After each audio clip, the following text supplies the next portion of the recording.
So Mike, this time of year, we're into late season, Yeah. so um, food as far as natural browse or whatever is kind of scarce depending on what area. And down south you might have still some, but is it possible for a food plotter to still have food at this time of year? What are those circumstances? Is it based on? Is it too many? Is it too small of a plot, the right size plot, too many deer? Like, what does somebody need to do to make sure they have enough food plot to still attract deer at this time of year? Yeah, I mean, we've got a bunch of food still in some of ours now on my property at home. I've got none because my plots are, gosh, I got 2 eighth-acre plots and I got way too many deer, so they've Hmm. they've grazed it down to the dirt. But at the farm, um, I mean, we've still got a bunch of above ground forage that those deer are in. Our big sexy plots and our green machines and our hall passes are all humming right now. So I mean, there's a couple of things. Obviously, if you got a ton of deer, plot size is going to be important, but also your soil health, which determines the size of your plants and how much forage you're actually producing, Hmm. um, is just as important to get those plants to maturity and have plenty of food to get you into November, December, January, and through the year. So there's a lot of factors. Plant varieties are critical too. Um, you set up more properties than I do. I mean, you're the the property expert. But when I set up a property or help somebody do it, I make sure I've got plenty of variety, so that deer are grazing through their property instead of wiping out everything on their property all at once and they got nothing left. Hmm. So, and there's a million ways to slice it, but you can absolutely have food through the fall and winter. If you've got your program dialed in. Right. Um, The right balance of things. Absolutely, in my opinion, yeah. Now, again, now the next person says, "Well, you knucklehead, you just told me your property didn't have anything." So there are other cases where I physically have I butt up against a state park, so I have a deer problem, Yeah. and I mean I would probably need 10 acres of food to feed them all, and my property's not even that big. So, Hmm.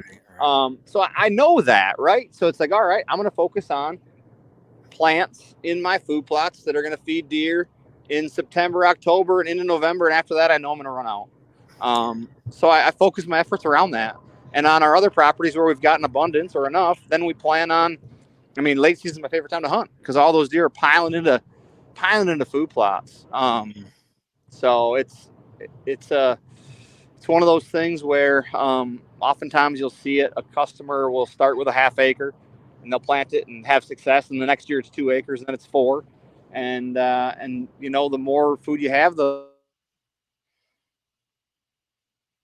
Did we lose Mike?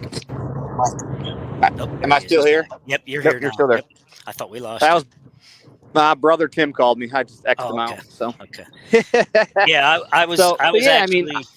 Oh, so go ahead. I think it's 100% possible on most properties to carry food into the winter. Yeah. I was Okay. gonna say I was on a podcast the other night. Someone had me on as a guest, and they had a land manager on there, and the question came to me, what would I be doing in a situation if I was setting up property? And I said, you know what, guys? I said, the best advice I can give you is you got to plant something with a blend that's going to plant or feed deer 365. And he was like, what are you talking about? I said, well, obviously, if you got a blend that's got something in it, and I love to just say that all the time, plant for 365, you're going to have something that's good in the fall and something that's going to be there first thing in the spring when it starts to green up. I said, you're going to have something in the dirt growing at all times. And the Yep. other guy that was on with me as a property manager, he was like, "Hey, that's good. I like that. I like that." I feel like he's gonna use my saying now. Well, But I've always said it, kind of talk about the refrigerator being empty. If I get home and the fridge is empty, I'm going to go somewhere else to eat. yeah, So make sure the fridge is always full. right. Yeah. Well, I know over the summer, I don't know if you've seen my videos or not, but I'm big Oh, I into. I see more than you think, Dave. Okay, just checking. I'm big into Oh yeah. foiler feeding, as you know. So When you say mean things about me, I see that. So right, I told him not to um, say it. I'm no, big sorry. into I'm big into foiler feeding. So I have a spray setup with a pressure washer and pump set up, and I can drive through my property and with the pressure washer, and I can spray liquid courage everywhere. Yep. I've sprayed my whole entire farm this year, browse, food plots, everything. I used your new release of the Dirty Deeds. So, yep, Dirty Deeds. How has those two products been as far as they've been released? How has the public interacted with them? They've been great. Now, I mean, they're not a big sexy, and what I mean by that is, typically with a liquid product, it's an add-on. It's another purchase the customer has to make, just point blank. However, it's one of those where they add so much value that they make up for the investment almost immediately, because they're going to allow your effort, your time, to turn into better results. And so they've both been incredible. Everybody that uses them loves them.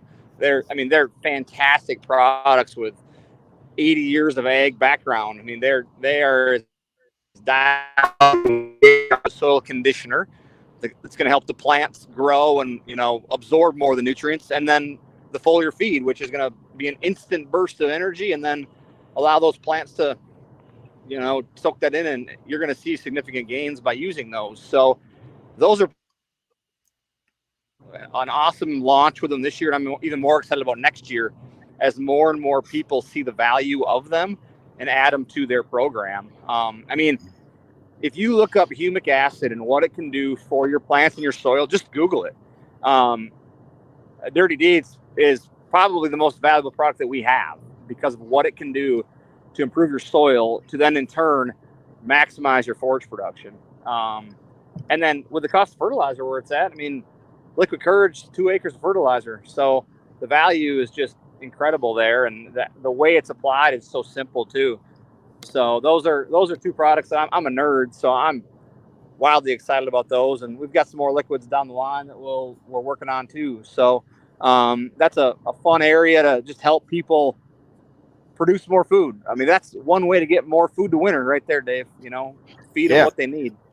Well, what I have found is that when you start getting into those, I call them like specialty items, like the Dirty Deeds, any kind of soil conditioner or liquid fertilizer, you attract the serious people. And what I mean by that is I'll go to like clients or whatever, and I'll say, hey, this species might be good, or this blend might be good to plant.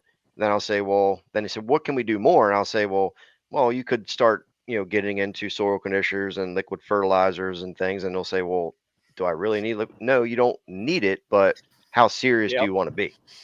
Yeah.